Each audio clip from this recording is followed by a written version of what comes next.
บนเมียนตรอบเนอบ่บนเนี่ยเนอเมียนรวมซ้อมจมวยกาปรองประหยัดพ้องตรอบเนี่ยมันเงี้ยบัดบองเตนาเตตายเปลนาเนี่ยออกบนให้เนี่ยเมียนเสสอลบาปิมุนหมกพ้องตรอบเคยเนอหนึ่งพเนจก็โยกมันบานหรือเตรบัดบองโคยขาดเตวิงบาปกรรมนวมอ่อยโรคซีมันเหลิงหรือขาดจงขาดดาวเมียนโดยเจียกับเกงตรอบเกจุมเปียลุยเกมันซองสัญญาถ้าเอาให้ใบจีมันเอาวิงสัญญาถ้าเอาเจริญแต่ใบจีเอาติดวิงกำนันสวัสดิ์มันจินจำเมียดาเบดาจีดามสิกได้ลบเพื่อเอามนุษย์จองบานตรอบเกหมกยีระบอกลูนตรอบนุอาจบานหมกแมนแต่จิตรอบกระไดกระหายจิตรอบเมียนปีบาปกรรมนุหนึ่งตามลงบรรลายบุคคลนุระโหดดอลไงสลับหายหนึ่งเตรโรงตุกเวงชงายขนมกำนาต่อตึมุกเตียดมียางเตียดสิกได้กำนังเพื่อเอามนุษย์มันเฮียนเพื่อเตียนเตเปคละมันตึงเฮียนจินจำหมายไอ้ก็เมียนสิกได้กำนังหมกสปรับยืงทาเปิดทั่วตื้อกระไรอ้อแต่เปิดตามปิดตื้อในตำหนักกาจงกรอยยืงกรุบเนียเตรเตอคลูนเตเตขมีนโยกเอาไว้เตตามคลูนบานบันติสะลายบ้ามันบานถือบนเตตรวบนุกกิใจขณีอขมีนบานจีปริยอยสำหรับคลูนยืงเตกันปะระโลกลายเมียนแต่บนได้คลูนยืงสันสอมเรื่อยเตเติบบานจิตติปึงเติขนงโลกขังหมกบานในเย็นนี้มันแม้นเมียนในทาเอาชุบโรซีเธอแต่เตียนในออเตอร์นุเต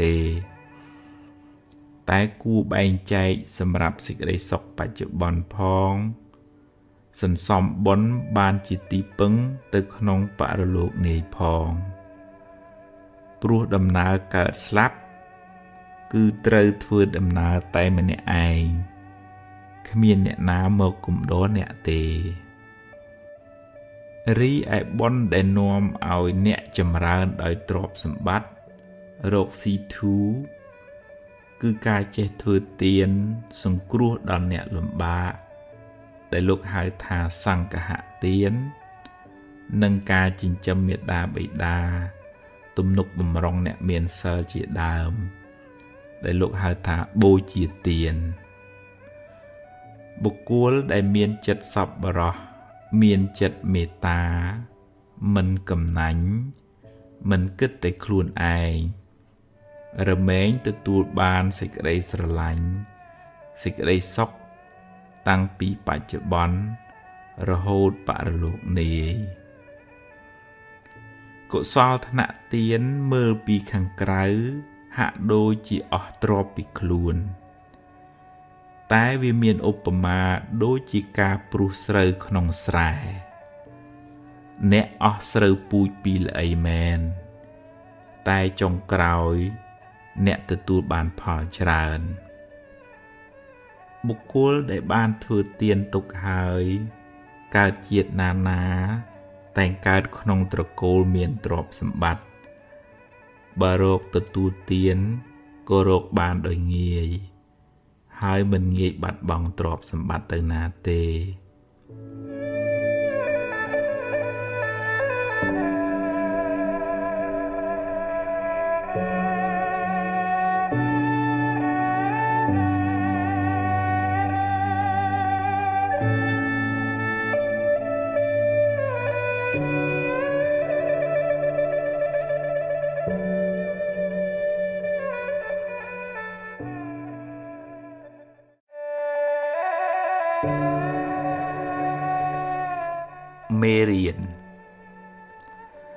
អាចថាមានពេលខ្លះ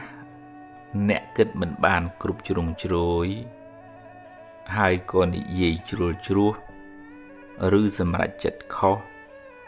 ដែលនាំឲ្យខូចខាតប្រយោជន៍ឬបាត់បង់ទ្រព្យធនជាដើម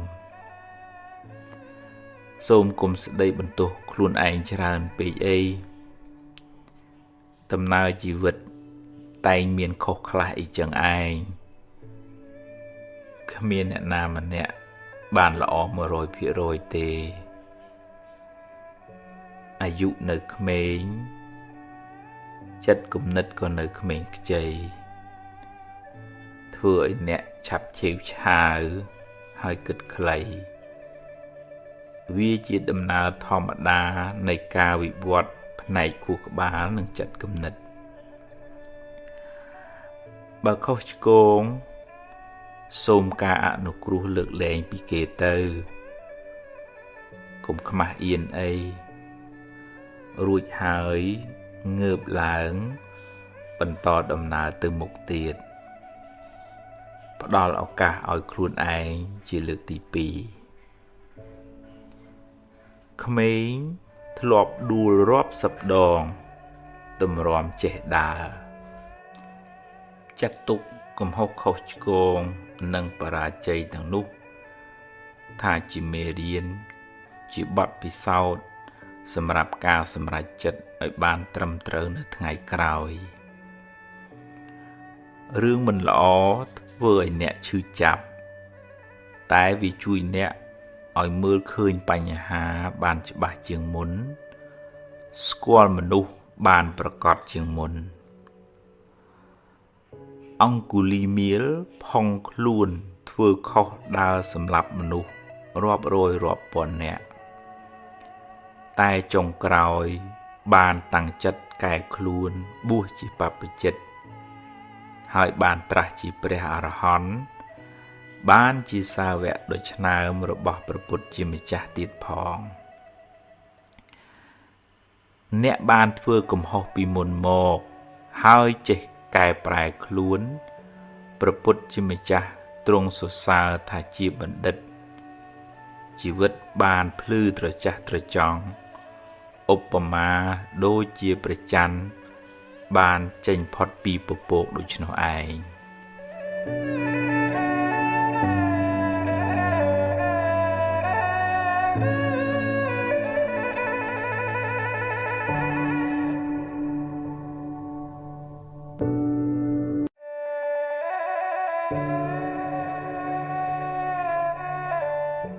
រួចពីកម្មពីវេរាពីអតីតមកអ្នកគ្មានវិធីរត់គេចពីវាបានទេព្រោះអ្នកមិនអាចបកក្រោយហើយកែទង្វើដែលអ្នកបានធ្វើក្នុងអតីតកាលបានឡើយតែពីវេរាទៅថ្ងៃមុខអ្នកអាចជៀសបានដោយកម្លាំងនៃការរក្សាសិលបានដល់ការប្រព្រឹត្តល្អដោយកាយវាចាចិត្តការមិនបៀតបៀនមិនធ្វើឲ្យអ្នកដទៃក្តៅក្រហាយមានដូចជាការមិនប៉ះពាល់ជីវិតអ្នកដទៃការមិនកាប់កេងលួចទ្រព្យអ្នកដទៃការមិនធ្វើឲ្យកូនប្រពន្ធអ្នកដទៃក្តៅក្រហាយការមិនកុហកបោកប្រាស់ជាដើមពេលអ្នកមិនបានធ្វើឲ្យអ្នកដទៃក្តៅក្រហាយគេក៏មិនមានចិត្តចងពៀមិនមានបំណងអាក្រក់ដាក់អ្នកវិញដែរដោយសារអ្នកមិនបានធ្វើអាក្រក់ដាក់អ្នកដទៃអ្នកក៏មានចិត្តស្រស់ស្រាយមិនភ័យខ្លាចមិនព្រួយបារម្ភរឿងមានទោសពៃឬខ្លាចគេធ្វើអាក្រក់ដាក់អ្នកវិញឡើយនោះហើយជាចិត្តដែលរួចផុតពីពៀវេរាមនុស្សមានពៀគឺជាមនុស្សដែលបៀតបៀនគេធ្វើឲ្យអ្នកដទៃក្តៅក្រហាយមនុស្សមានចិត្តចងគំនុំគុំគួនខ្លួនក៏លំបាកព្រោះភ្លើងកំហឹងឆេះក្នុងចិត្តរាល់ថ្ងៃ ហើយគេក៏ក្តៅក្រហាយព្រោះទង្វើអាក្រក់របស់យើងម្យ៉ាងទៀតពាវេរានោះនឹងជាប់តាមគ្នាវែងឆ្ងាយក្នុងសង្សារវដ្តបើអ្នកដាំពូជភ្លើងអ្នកនឹងបានផលក្តៅក្រហល់ក្រហាយត្រឡប់មកវិញបើអ្នកធ្វើឲ្យគេក្តៅក្រហាយអ្នកនឹងបានភាពក្តៅក្រហាយនោះមកវិញគ្រាន់តែយូរឬឆាប់ប៉ុណ្ណោះបើអ្នកបានសាងល្អរក្សាសិលពេលបច្ចុប្បន្នឈ្មោះថាអ្នកមិនបានសាងពាវេរាទៅថ្ងៃមុខតែបើអ្នកមានកម្មពាវេរាពីអតីតជាតិមកអ្នកត្រូវទទួលផលកម្មនោះវិញអ្នកមិនអាចរត់គេចពីកម្មចាស់បានទេសូម្បីតែព្រះពុទ្ធជាម្ចាស់ក៏ត្រូវទទួលផលកម្មចាស់ដែរតែដោយអំណាចនៃអំពើល្អដោយអំណាចនៃសិលដែលអ្នកបានរក្សាពេលបច្ចុប្បន្នកម្លាំងបុណ្យនោះអាចជួយសម្រាលទុក្ខបានខ្លះដែរតាមកម្លាំងរបស់វាឧបមាដូចជាអ្នកស្លសម្លជ្រុលជាប្រៃទៅហើយអ្នកអាចដាក់ទឹកថែមដើម្បីឲ្យវាសាបបានខ្លះយ៉ាងណាមិញបើអ្នកបានជ្រុលជាធ្វើបាបកម្មខ្លះទៅហើយអ្នកមិនអាចកែប្រែវាបានទេតែអ្នកអាចធ្វើអំពើល្អថ្មីដែលជួយអ្នកឲ្យបានផលល្អផលថ្មីជាបន្តបន្ទាប់ចន្លោះពេលដែលបាបឲ្យផលនោះឯងយើងគ្រប់គ្នាគួរយល់ដឹងថាគ្មានវិធីសាស្ត្រណាគ្មានបុគ្គលណាឬព្រះណាអាចបញ្ជាអ្នកឲ្យរួចពីផលនៃកម្មចាស់ដែលអ្នកបានធ្វើឡើយព្រោះបើអាចធ្វើបានមែនវាជារឿងអយុត្តិធម៌ណាស់ធ្វើអាក្រក់ហើយទៅសុំឲ្យរួចពីផលកម្មដែលខ្លួនបានធ្វើតែបើអ្នកប្រឹងប្រែងអប់រំចិត្តលះបង់នៅកិលេសអស់បានក្លាយជាព្រះអរហន្តហើយបរិនិព្វានកម្មលែងតាមទាន់កម្មរកម្ចាស់លែងឃើញព្រោះព្រះអរហន្តលែងមានជាតិកំណើតតទៅមុខទៀតហើយអ្នកអាចធ្វើបុណ្យឧទ្ទិសកុសលជូនដល់មនុស្សសត្វដែលធ្លាប់មានពាវេរានឹងគ្នាហើយតាំងចិត្តរក្សាសិលឲ្យបានល្អចាប់ពីពេលនេះតទៅបុណ្យកុសលទឹកចិត្តមេត្តានឹងជួយអ្នកឲ្យបានសុខមិនសូវជួបទុក្ខច្រើនឡើយ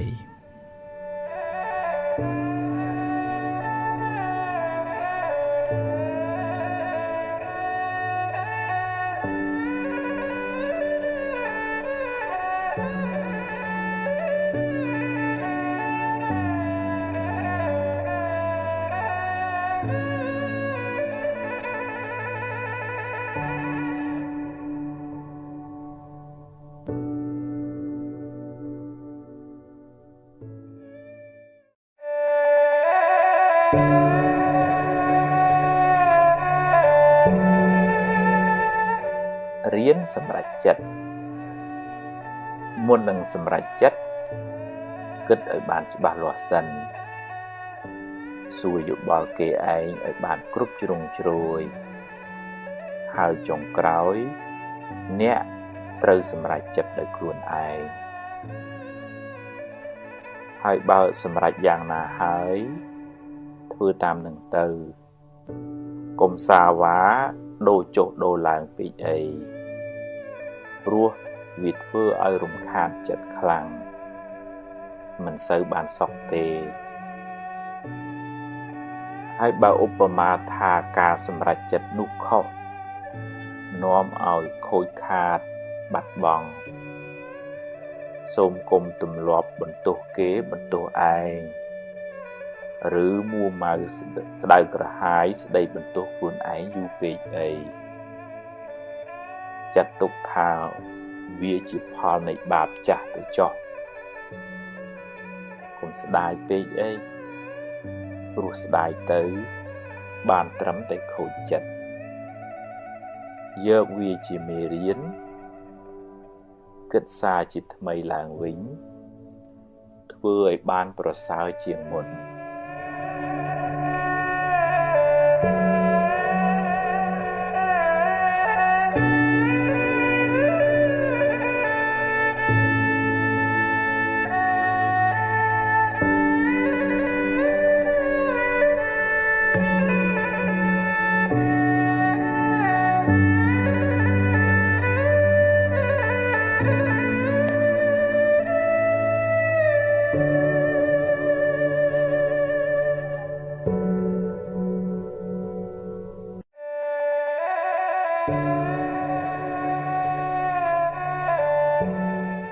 សេរីសួស្តីមួម៉ៅច្រើនសេរីរត់ចេញរីករាយវិញសេរីរត់ចូលជាទូទៅ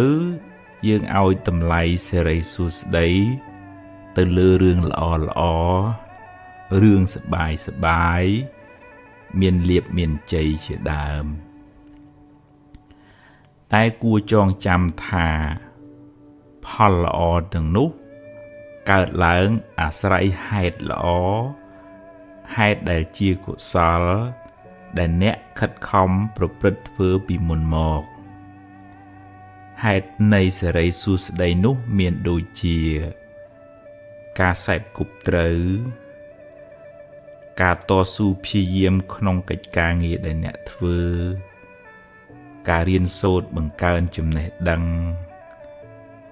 ការចេះគួសមរស់រាយរាក់ទាក់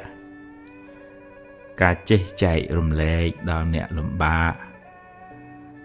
ការចិញ្ចឹមមេត្តាបិតាសេចក្តីអត់ធន់ទឹកចិត្តមេត្តាទឹកចិត្តត្រជាក់ចិត្តធ្ងន់ចិត្តរស់រាយចិត្តឃ្លាវខ្លាជាដើមទាំងនោះគឺជាហេតុដើមនៃសេរីសួស្តីព្រោះសេរីសួស្តីនោះជាឈ្មោះនៃចិត្តល្អចិត្តជាកុសលចិត្តរីករាយជ្រះថ្លានោះឯងអ្នកបានសាងនៅហេតុនៃសេរីសួស្តីនោះសេរីនឹងរត់មករកអ្នកវិញមិនពិបាករត់តាមវាប៉ុន្មានទេឬក៏មិនពិបាកដើរសួរគ្រូហៅពេកដែររៀនរីករាយទទួលថ្ងៃថ្មីដោយចិត្តស្រស់ស្រាយក្នុងសេចក្តីល្អបើអ្នកគ្មានអ្វីច្រើនយ៉ាងហោចណាស់អ្នកនៅមានជីវិតរស់បន្តមួយថ្ងៃទៀតអ្នកនៅមានដៃមានជើងមានសតិស្មារតីសម្រាប់បំពេញការងារបន្តរៀនរីករាយចំពោះអ្វីដែលអ្នកមានអ្វីដែលអ្នករកបានដោយសុចរិតហើយប្រឹងប្រែងបន្តទៀតតែបើដំណើរជីវិតនេះត្រូវជួបរឿងមិនល្អខ្លះរឿងអពមង្គលខ្លះក៏កុំមួម៉ៅពេកអីព្រោះបើមួម៉ៅទៅរឿងនៅតែជារឿងហើយចិត្តកាន់តែស្មុគស្មាញថែមជីវិតតែងជួបបញ្ហាខ្លះអីចឹងឯងទ្រាំទៅបើជួបហើយប្រឹងដោះទៅហើយបើដោះហើយត្រូវដើរហួសទៅមុខទៀតកុំស្ពាយរឿងសំពីងសំពងពេកសេរីសួស្តីមិននៅជាមួយយើងទេទុកពេលវេលាដែលនៅមានសេសសល់សម្រាប់គិតរឿងថ្មីធ្វើការងារថ្មីសាងបុណ្យថ្មីដើម្បីបានសេរីសួស្តីថ្មី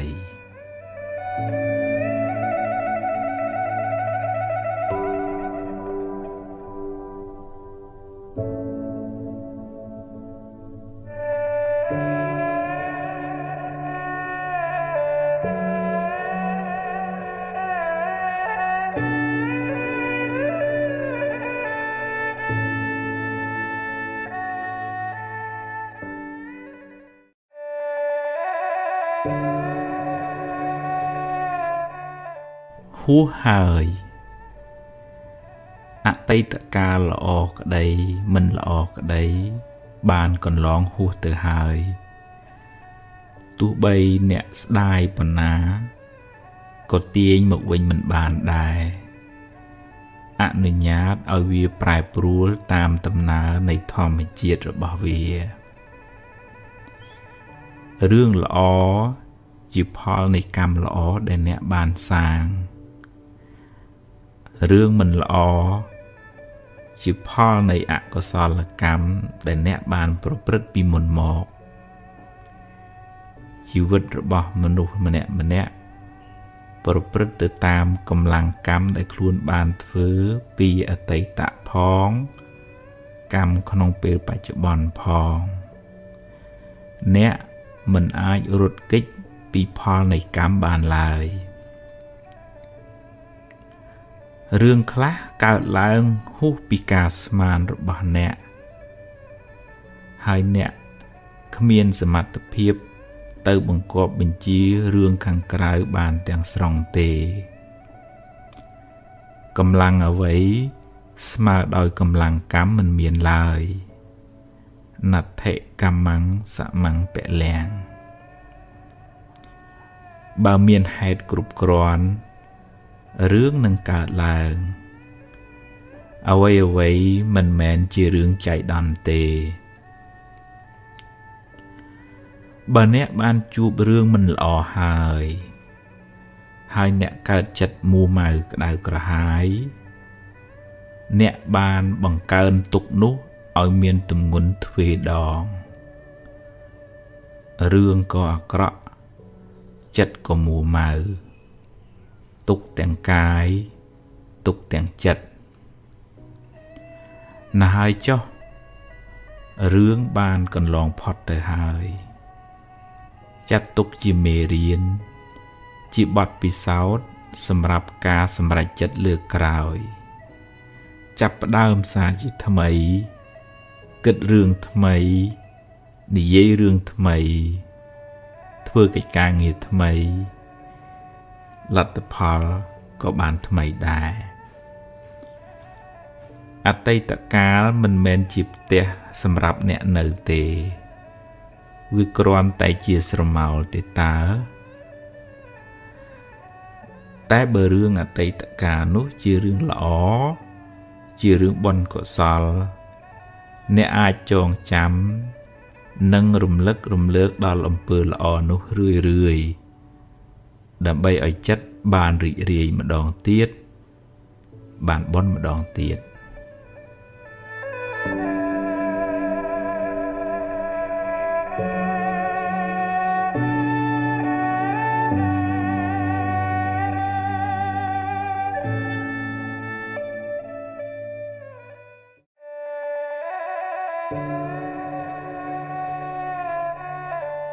អតីតកាលពីរប្រភេទអតីតកាលខ្លះល្អអតីតកាលខ្លះមិនល្អទេជារឿងធម្មតាសម្រាប់ជីវិតមនុស្សម្នាក់ហើយអតីតកាលទាំងពីរនោះបានរលត់បាត់ទៅហើយអ្នកមិនអាចបកក្រោយទៅកែប្រែវាបានទេតែបើអ្នកគិតត្រូវអ្នកអាចកែច្នៃវាបានជាប្រយោជន៍សម្រាប់សាងអនាគតល្អទៅខាងមុខបើអតីតកាលនោះជារឿងល្អជារឿងបុណ្យកុសលអ្នកអាចរំលឹករំលើកវាឡើងវិញដើម្បីឲ្យចិត្តបានជ្រះថ្លាម្ដងទៀតបានសប្បាយចិត្តម្ដងទៀតអ្នក ក៏ឈ្មោះថាបានធ្វើបុណ្យម្ដងទៀតដែរដែលនៅក្នុងធម៌លោកហៅថាអបរចេតនាឧស្សាហ៍រំលឹកដល់ទានដែលអ្នកបានឲ្យដល់អំពើល្អដែលអ្នកបានសាងរំលឹកឲ្យបានរឿយចិត្តអ្នកបានចម្រើនដោយបុណ្យចម្រើនដោយភាពត្រជាក់ត្រជុំឧបមាដូចជាការចាក់ទឹកដាក់ជីដល់ដំណាំដែលអ្នកបានដាំដំណាំនោះនឹងផ្ដល់ផលកាន់តែច្រើនឡើងតែបើអតីតកាលនោះជារឿងមិនល្អជារឿងអកុសលចាត់ទុកថាវាជាផលបាបចាស់ទៅចោះយកវាជាមេរៀនជាមូលដ្ឋាននៃការប្រុងប្រយ័ត្នលើក្រោយហើយអនុញ្ញាតឲ្យវាកន្លងហួសទៅកុំស្ដាយអីព្រោះបើស្ដាយទៅក៏មិនអាចកែប្រែអ្វីបានដដែលហើយបើអ្នករំលឹករំលើកវាញឹកញាប់ពេកវាមានតែនាំឲ្យចិត្តអ្នកក្តៅក្រហាយប៉ុណ្ណោះ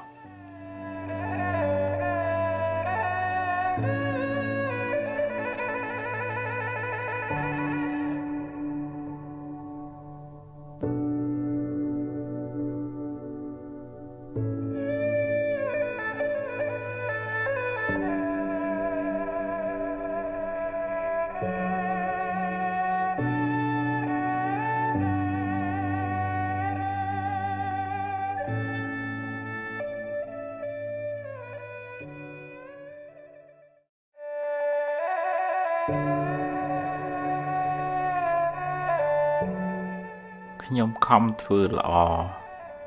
ហេតុអ្វីខ្ញុំនៅតែមានទុក្ខច្រើនអ្នកខ្លះមានសមានចិត្តល្អមានចិត្តសប្បុរសអាណិតអាសូរជួយអ្នកដទៃច្រើនតែបែរជាមិនសូវបានសមប្រកបជួបរឿងទុក្ខសោកមិនចេះចប់មិនចេះហើយ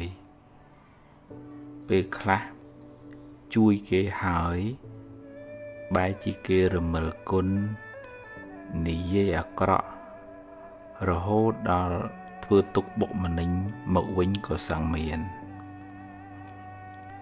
អំពើល្អដែលអ្នកបានសាងហើយនៅតែជាអំពើល្អដដែលមិនប្រែទៅជាអាក្រក់ទេ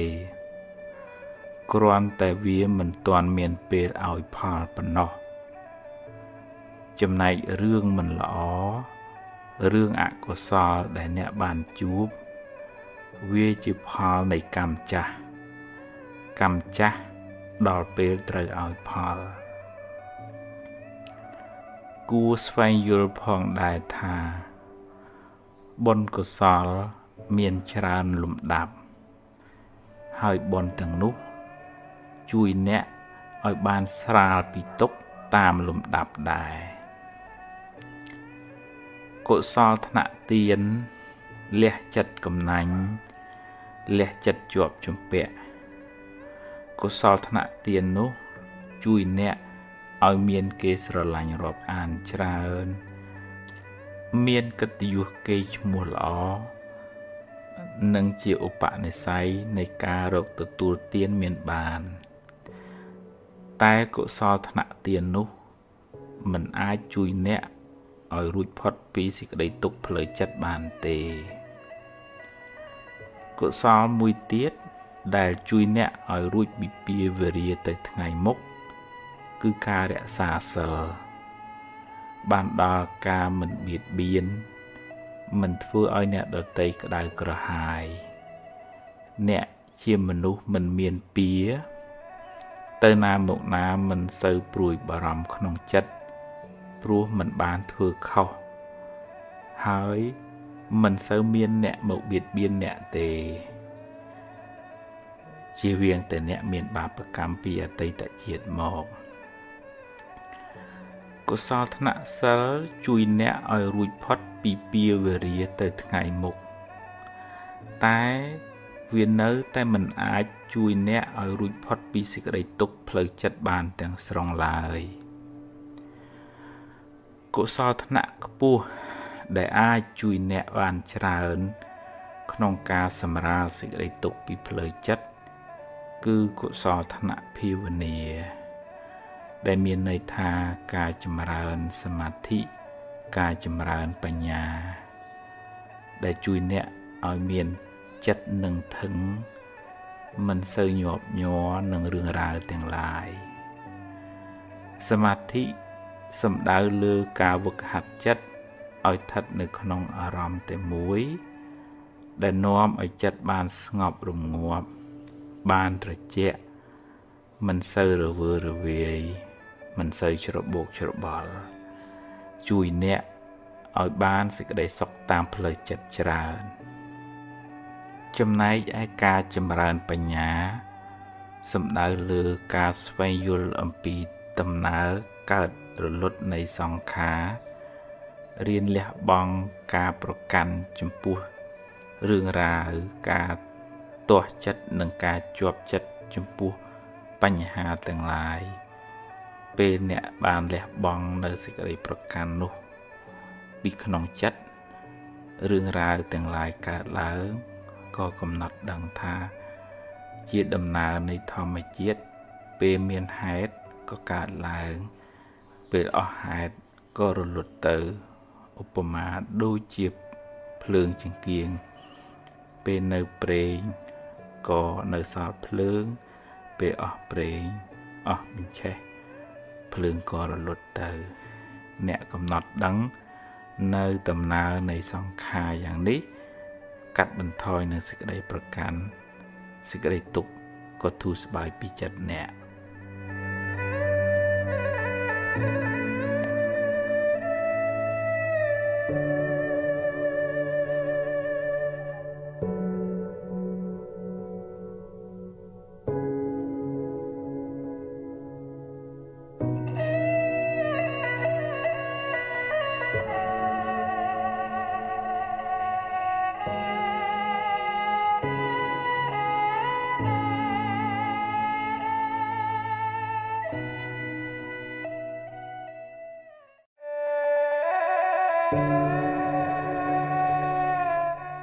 ថ្ងៃលៀបថ្ងៃជ័យថ្ងៃល្អគឺជាថ្ងៃដែលអ្នករីករាយចិត្តថ្ងៃដែលអ្នកបានសាងល្អដោយកាយដោយវាចាដោយចិត្តព្រឹកឡើងលើកដៃសំពះរំលឹកគុណព្រះរតនត្រ័យនឹកគុណមេត្តាបិតាចម្រើនសមាធិផ្សាយមេត្តាដល់សព្វសត្វទម្លាប់ពួលវិចារល្អគិតរឿងល្អថ្ងៃនោះคล้ายជាថ្ងៃមានសេរីសួស្តីថ្ងៃមានលាភថ្ងៃមានជ័យ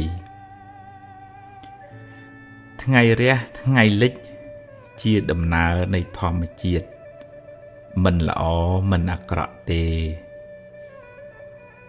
ចំណែករាសីអ្នកឡើងចុះអាស្រ័យលើកម្មគឺអំពើដែលអ្នកបានសាងបើអ្នកបានសន្សំបុណ្យល្អច្រើនពីមុនមកហើយបុណ្យនោះដល់ពេលឲ្យផលអ្នកក៏ជួបរឿងល្អរឿងរីករាយរកស៊ីបានចម្រុងចម្រើនទៅតែបើពេលបាបចាស់តាមទាន់វិញអ្នកនឹងជួបរឿងមិនល្អរឿងអកុសលឬរកស៊ីខាតលងចុងទៅកម្មគឺលោកសំដៅទៅលើអំពើដែលអ្នកបានសាងពីអតីតផងក្នុងពេលបច្ចុប្បន្នផងកម្មនោះជាអ្នកចាត់ចែងឲ្យអ្នកបានជួបរឿងហេងឬរឿងសោយក្នុងដំណើរជីវិតរបស់អ្នក បើអ្នកខំប្រព្រឹត្តល្អចិញ្ចឹមមេដាបិតាមានចំណេះចេះដឹងច្រើនមានកាយវាចាល្អប្រពៃហើយប្រុងប្រយ័ត្នព្យាយាមក្នុងកិច្ចការងារអ្នកបុណ្យពេលបច្ចុប្បន្ននោះនឹងជួយបើកឱកាសដល់បុណ្យចាស់ចាស់មកឲ្យផលឲ្យអ្នកបានចម្រុងចម្រើនតែបើអ្នកប្រព្រឹត្តអំពើមិនល្អពេលបច្ចុប្បន្នដូចជាដើរផឹកស៊ីប៉ោឡែ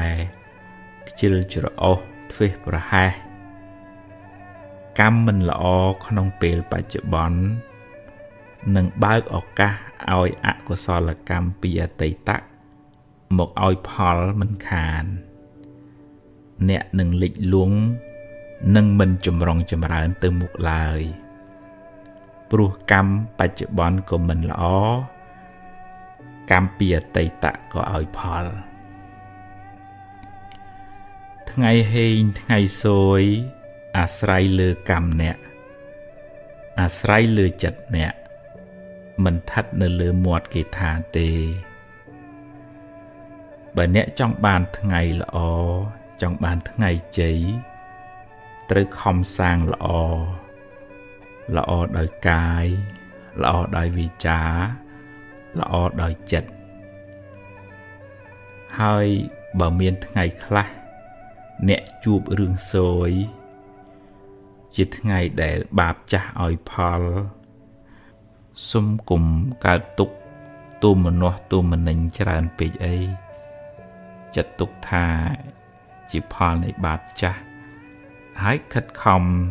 ធ្វើអំពើល្អថ្មីដូចជារំលឹកគុណព្រះរតនត្រ័យថ្វាយគ្រឿងសក្ការៈចំពោះព្រះពុទ្ធជាម្ចាស់ជូនទេទានចំពោះលោកឪពុកអ្នកម្ដាយដាក់បាតព្រះសង្ឃឬក៏ធ្វើអំពើល្អផ្សេងជាការសាងបុណ្យថ្មីបុណ្យថ្មីជាឈ្មោះនៃសេចក្តីសុខផ្លូវចិត្តបុណ្យនោះនឹងជួយឲ្យអ្នកបានស្រស់បានសុខហើយអនាគតក៏បានភ្លឺថ្លាដែរជោគជតារាសីរបស់យើងម្នាក់កើតឡើងអាស្រ័យខ្លួនយើងខ្លួនឯងជាអ្នកបង្កើតសូមគុំស្វែងរកសេរីសួស្តីពីខាងក្រៅឡើយបើចង់ឲ្យទេវតាអមនុស្សជួយអ្នកក៏អ្នកត្រូវតែមានបុណ្យឲ្យទេវតានោះជួយដែរបើអ្នកគ្មានបុណ្យសន្សំមកទេគ្មានព្រះអិនព្រះព្រហ្មណាអាចជួយអ្នកបានឡើយ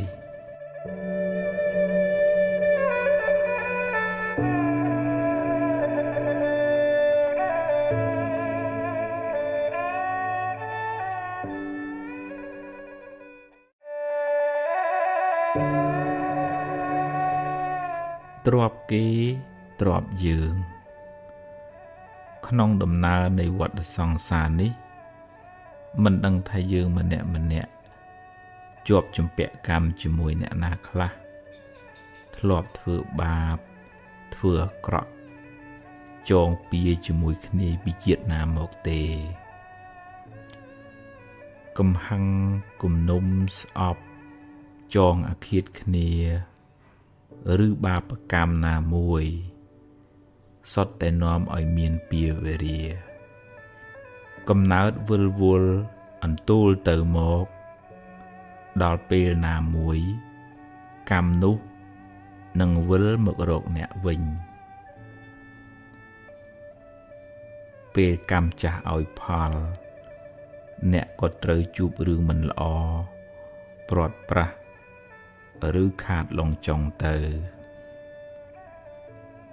អ្នកធ្វើបាបកម្មអាក្រក់តែម្ដងទេ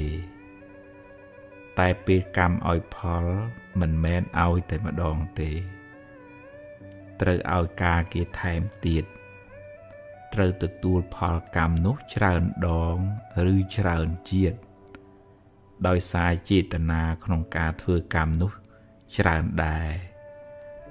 គឺចេតនាមុនពេលធ្វើលោកហៅថាបុព្វចេតនាចេតនាពេលកំពុងធ្វើលោកហៅថាមញ្ញចេតនា និងចេតនាដែលអ្នកធ្វើឲ្យសប្បាយក្នុងការធ្វើបាបនោះលោកហៅថាអបរចេតនាពេលធ្វើអាក្រក់អ្នកខ្លះសប្បាយណាស់ព្រោះវានាំឲ្យបានទ្រព្យធនបានលៀបបានយសឬឈ្នះគេដោយទង្វើអាក្រក់របស់ខ្លួនតែកុំភ្លេចថាការធ្វើបាបនោះមានឧបមាដូចជាការផឹកទឹកឃ្មុំដែលលាយដោយថ្នាំពិសដូច្នោះឯងឆ្ងាញ់ពីដំបូងតែចុងក្រោយត្រូវពលស្លាប់យ៉ាងណាមិញទ្រព្យរកដោយការបៀតបៀនអ្នកដទៃជាទ្រព្យក្តៅក្រហាយជាទ្រព្យមានពៀមិនសុខកាយមិនសុខចិត្តឡើយហើយជាប់ពៀវរាវែងឆ្ងាយក្នុងជីវិតបច្ចុប្បន្ននេះផងក្នុងអនាគតជាតិផងបាបកម្មនោះនឹងតាមលងបន្លាចអ្នករហូតដល់ថ្ងៃស្លាប់យើងគ្រប់គ្នាគួរខ្លាចបាបខ្លាចអំពើអាក្រក់មិនគួរចាញ់បោកវាមិនគួរឲ្យវាដឹកមុខហើយទៅប្រព្រឹត្តអាក្រក់ឡើយព្រោះអំពើបាបនោះនឹងនាំទុក្ខមកខ្លួនយើងវិញបាបវានាំឲ្យយើងសប្បាយក្នុងរយៈពេលខ្លីតែត្រូវរងទុក្ខក្នុងរយៈពេលវែងគួរមានស្មារតីប្រឹងរកទ្រព្យដោយសុចរិតមិនបៀតបៀនមិនប៉ះពាល់ទ្រព្យអ្នកណាឡើយបានតិចបានច្រើនជាទ្រព្យត្រជាក់ជាទ្រព្យពរជ័យអ្នករស់នៅដោយសេចក្តីសុខមិនផិតភ័យមិនតក់ស្លុតក្នុងចិត្តឡើយព្រោះគ្មានអំពើបាបមកតាមលងបន្លាចអ្នក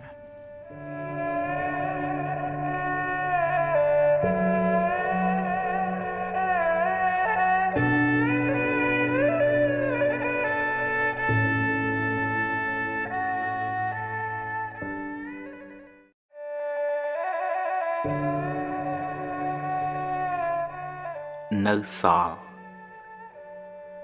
បើអ្នកបាត់បង់អ្វីគ្រប់យ៉ាងហោចណាស់អ្នកនៅសល់ជីវិតនៅមានថ្ងៃនេះនិងថ្ងៃស្អែកសម្រាប់រស់បន្តថ្ងៃបានលិចបាត់ទៅហើយអតីតកាលបានកន្លងហួសទៅហើយអនុញ្ញាតឲ្យវាទៅចុះព្រោះបើអ្នកមិនព្រមក៏វាបានរលត់បាត់ទៅហើយរៀនទទួលស្គាល់ការពិតកំណត់ដឹងថាសង្ខារទាំងឡាយតែងប្រែប្រួល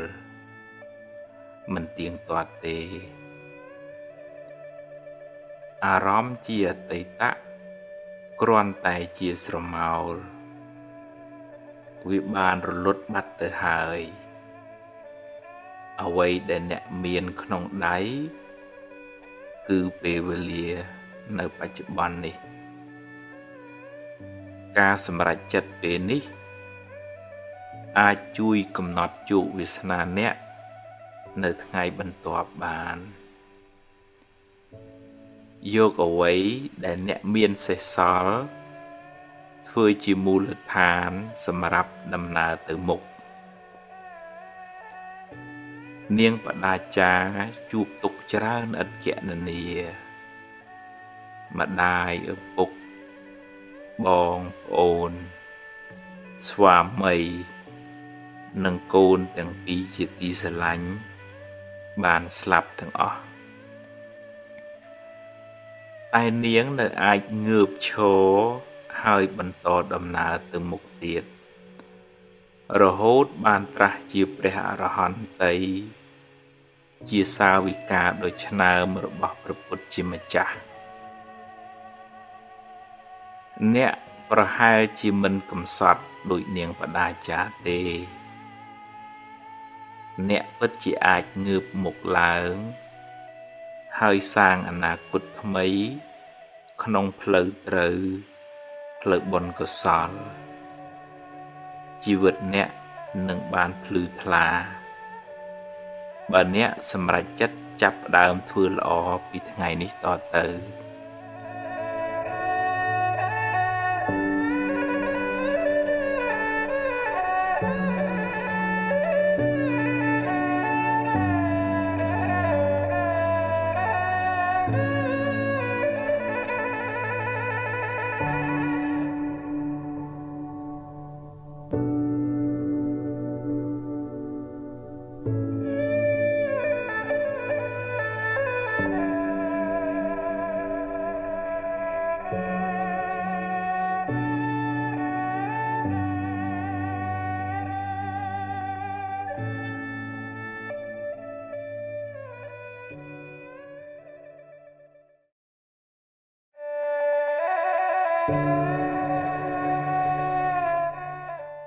បាបចាស់បុណ្យថ្មី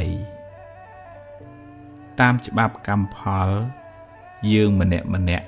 សុទ្ធតែធ្លាប់បានសាងបាបកម្មខ្លះពីអតីតជាតិមកកាលណាដល់ពេលដ៏សមគួរបាបចាស់នឹងឲ្យផលអ្នកក៏ជួបរឿងមិនល្អ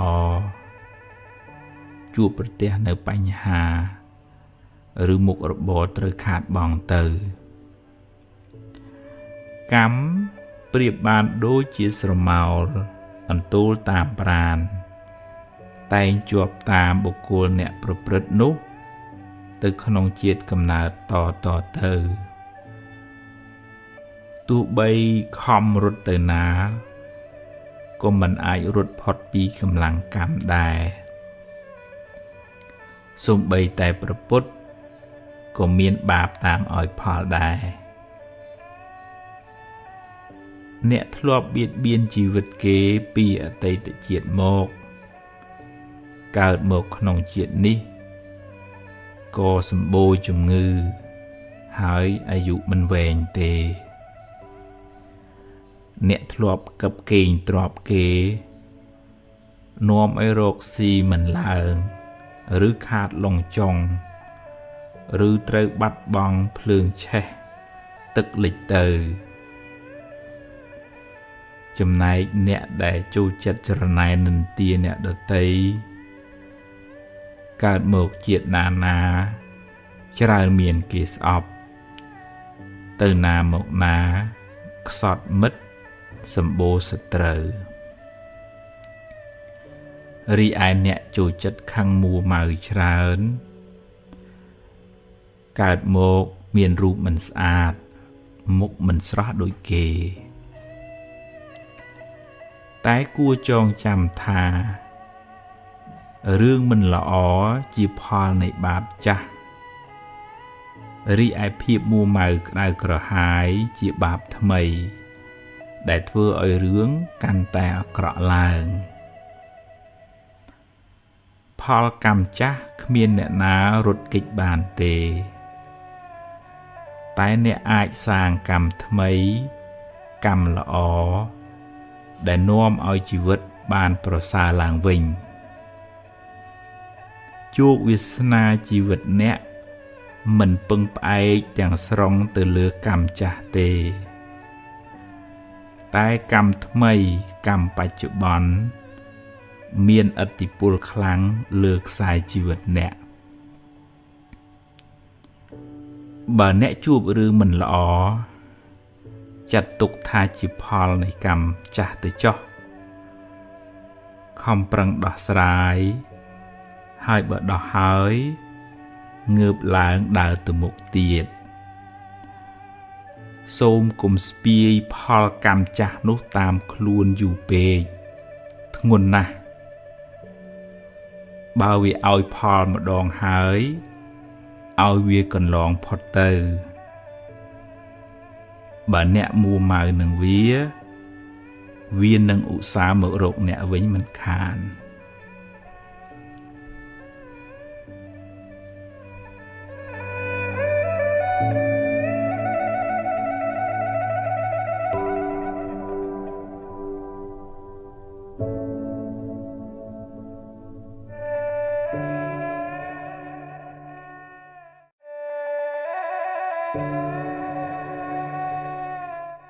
បារមីខ្លាំងពូកែក្នុងព្រះពុទ្ធសាសនាពាក្យថាបារមីសំដៅយកគុណធម៌ទាំងឡាយដែលនាំឲ្យបានត្រាស់ដឹងឬគុណជាតិដែលនាំឲ្យបានរួចផុតពីទុក្ខរួចផុតពីសង្សារវដ្តព្រះពុទ្ធអង្គនៃយើងបានបំពេញនៅបារមីអស់ច្រើនលានកោដ្ឋជាតិទម្រាំបានត្រាស់ដឹងជាព្រះពុទ្ធបារមីដែលព្រះអង្គត្រូវបំពេញមាន10ដែលលោកហៅថាទុសបារមីឬម្យ៉ាងទៀតលោកហៅថាពុទ្ធការកធម៌គឺទី1ទានបារមីការចែកទានសង្គ្រោះដល់អ្នកដទៃដោយចិត្តករុណាទី2សីលបារមីការរក្សាកាយវិជ្ជាឲ្យបានល្អមិនបៀតបៀនអ្នកដទៃទី3នេក្ខមបារមីការចេញសាងភ្នោះឆ្ងាយពីកាមគុណទី4បញ្ញាបារមី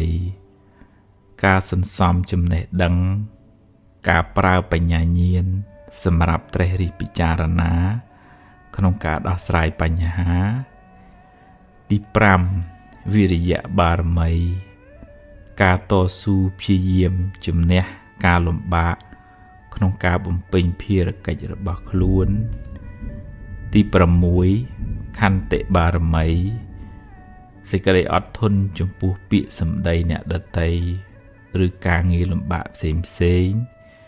ទី7សច្ចបារមីការរក្សាពាក្យសច្ចៈមិនក្បត់ពាក្យសន្យាទី8អធិដ្ឋានបារមីការបដិញ្ញាចិត្តខ្ពស់មិនងាយបោះបង់ការងារចោលទី9មេត្តាបារមីសេចក្តីស្រឡាញ់ទឹកចិត្តមេត្តាទឹកចិត្តត្រជាក់មិនងាយខឹងក្រេវក្រោធនិងទី10ឧបេក្ខាបារមីការមិនរំភើបញាប់ញ័រចំពោះអារម្មណ៍ល្អក្តីមិនល្អក្តីដែលកើតឡើងក្នុងជីវិតពេលព្រះពោធិសត្វបានបំពេញនៅបារមីទាំង10នេះគ្រប់បរិបូរណ៍ហើយព្រះអង្គបានបំពេញសេចក្តីព្យាយាមក្នុងសមាធិនិងវិបស្សនារហូតចុងក្រោយព្រះអង្គបានត្រាស់ដឹងនៅមាគ៌ាទៅកាន់ទីរំលត់ទុក្ខពោលគឺព្រះនិព្វានដែលយើងសន្មតថាព្រះពុទ្ធបានត្រាស់បុណ្យកុសលដែលព្រះអង្គបានបំពេញមកបានជួយឲ្យព្រះអង្គបរិបូរណ៍ដោយលក្ខណៈសម្បត្តិទាំងកាយទាំងវាចាទាំងសតិបញ្ញាដល់ព្រមបានជាទីពឹងនិងជាទីគោរពស្រឡាញ់កោតខ្លាចនៃមនុស្សនិងទេវតាទាំងឡាយរីឯពាក្យថាបារមីវត្តនេះពូកែព្រះអង្គវត្តនោះស័ក្តិសិទ្ធិជាដើមដែលជាទូទៅយើងឲ្យតម្លៃទៅលើអភិនិហាបារមីឫទ្ធានុភាពដែលធ្វើឲ្យគេកោតខ្លាចជាដើមបើនិយាយតាមន័យព្រះធម៌ព្រះពុទ្ធជាម្ចាស់បានបរិនិព្វានបាត់ទៅហើយគ្មានវិញ្ញាណឬបារមីអ្វីបន្តិចបន្តួចនៅសេសសល់ឡើយអ្វីដែលព្រះអង្គបន្សល់ទុកគឺឱវាទពាក្យព្រានប្រដៅ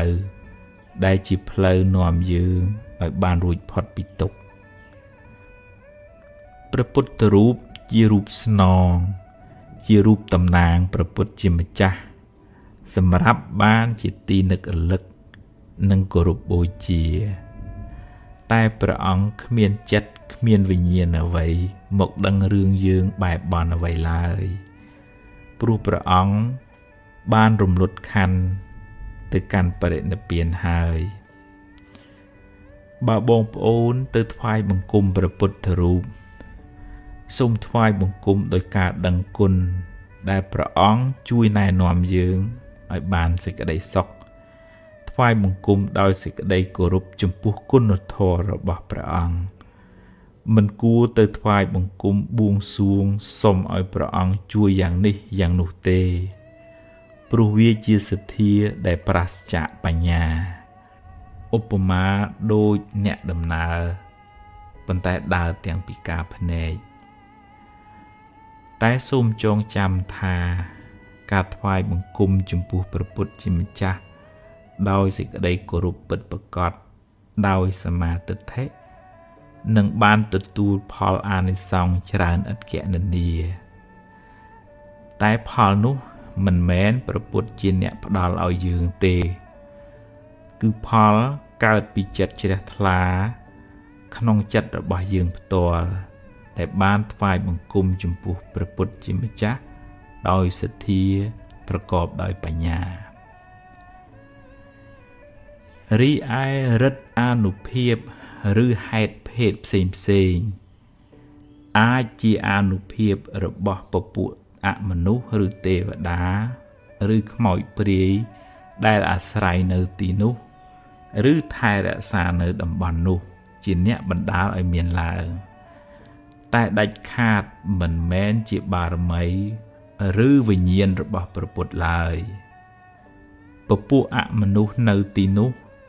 អាស្រ័យនឹងព្រះពុទ្ធរូបក៏ទទួលនៅសក្ការៈបូជាផ្សេងពីមនុស្សម្នាទាំងឡាយដែលយកទៅបូជានិយាយនេះមិនហាមឃាត់ថាឲ្យបងប្អូនឈប់គោរពបូជាទេវតាទេតែត្រូវធ្វើដោយសមាទិដ្ឋិត្រឹមត្រូវកុំឲ្យคล้ายជាមង្គលភ្ញាក់ផ្អើលដែលផ្ទុយពីឱវាទព្រះពុទ្ធទៅវិញយើងអាចសម្ដែងការរាប់អានការគោរពបូជាដល់ទេវតានិងអមនុស្សទាំងនោះតាមរយៈការផ្សាយមេត្តាចិត្តការជូនបុណ្យកុសលការថ្វាយគ្រឿងសក្ការៈផ្សេងឧបមាដូចជាការរាប់អានអ្នកជិតខាងដូច្នោះឯងសូមឲ្យគេបានសុខបានចម្រើនហើយជួយថែរក្សាគ្នាទៅវិញទៅមកតែមិនគួរផ្ដេកផ្ដួលចិត្តបាត់បង់ជំហរ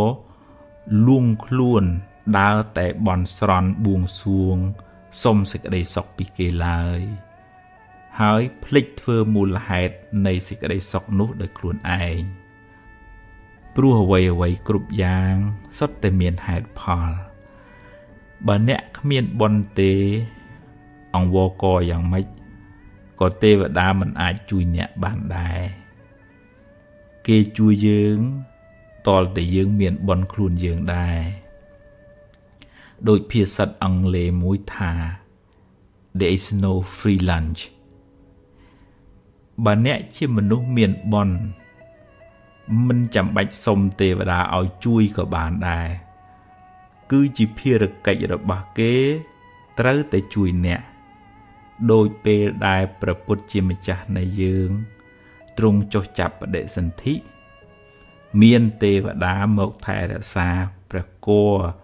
របស់ព្រះមេត្តាព្រះអង្គជាប្រចាំសូមចងចាំថាទេវតាខ្លះជាសមាទិដ្ឋិទេវតាខ្លះជាមិច្ឆាទិដ្ឋិយល់ខុសហើយអាចនាំអ្នកឲ្យដើរផ្លូវខុសដែរមិនមែនទេវតាសុទ្ធតែល្អទាំងអស់ទេយើងមានទុក្ខដោយយើងទេវតាមានទុក្ខដោយទេវតានាពេលមួយព្រះឥន្ទជាសកទេវរាជពិបាកចិត្តពេករកអ្នកណាជួយមិនបានក៏ចូលមករកព្រះពុទ្ធជាម្ចាស់សូមព្រះអង្គឲ្យជួយសម្រាលទុក្ខព្រះអង្គក៏ពន្យល់ព្រះឥន្ទរហូតបានធូរស្បើយពីសេចក្តីទុក្ខហើយត្រឡប់ទៅឋានត្រៃត្រឹងវិញដោយសារគុណធម៌បញ្ញាញាណរបស់ព្រះអង្គធ្វើឲ្យព្រះឥន្ទក៏មករកព្រះអង្គដែរជាសរុបមក បារមីក្នុងព្រះពុទ្ធសាសនាសំដៅលើកុសលធម៌ទាំង10ដែលនាំឲ្យបានរួចផុតពីទុក្ខបារមីនោះពិតជាពូកែមែនព្រោះបានធ្វើឲ្យយើងคล้ายជាមនុស្សល្អបន្តិចម្ដងរហូតបានត្រាស់ដឹងនៅសច្ចធម៌ជាទីបំផុតបានរួចផុតពីទុក្ខនិងបានជាទីពឹងសម្រាប់មនុស្សនិងទេវតាទាំងឡាយយើងគ្រប់គ្នាគួរសន្សំបារមីទុកក្នុងចិត្តរបស់យើងឲ្យបានច្រើនយើងនឹងក្លាយជាមនុស្សមានបារមីហើយមិនពិបាកទៅរកបារមីខាងក្រៅទេតែអ្នកនៅតែផ្សាយមេត្តាចិត្តសូមឲ្យពពួកអមនុស្សនិងទេវតាទាំងឡាយបានសេចក្តីសុខ